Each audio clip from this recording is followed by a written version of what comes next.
Gamit ang mga maliliit na palanggana, maingat na pinakawala ng mga participants, mga bata at estudyante ang 175 bagong pisa na sea turtle hatchlings sa baybaying sakop ng 8 hektaryang biodiversity conservation site sa Punta Dumalag, Matina Aplaya, Davao City kahapon March 19.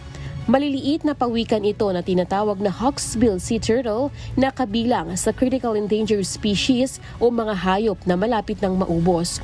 Tumutulong ang sea turtle para mapanatili ang balanse ng ating kalikasan sa pamamagitan ng pagkain ng mga seagrass at sponges para lumago ang mga coral reef.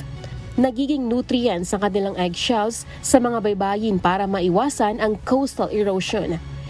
And kaning mga hawksbill sea turtle, these are the one that controls mga jellyfish.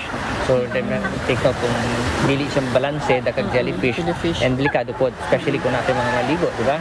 So di man gyud dapat ang tao pang dagat but and dapat balanse ang iyahang mga species na naa din.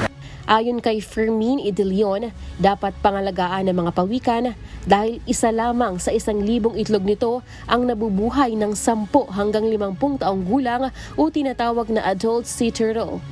Okay, the reason why we're inviting people, no, because for conservation effort, to ensure na daghan pa kabalo about what we've been doing diri sa Davao City, that we still have a place like this, no?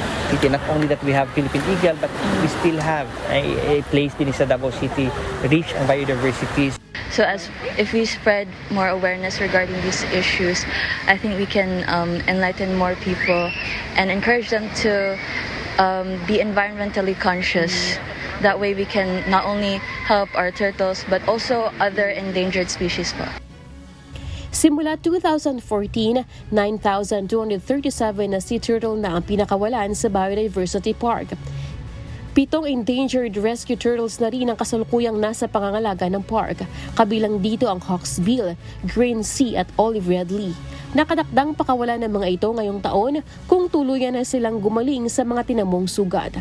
Lalaine Moreno, humahataw sa balita ngayon.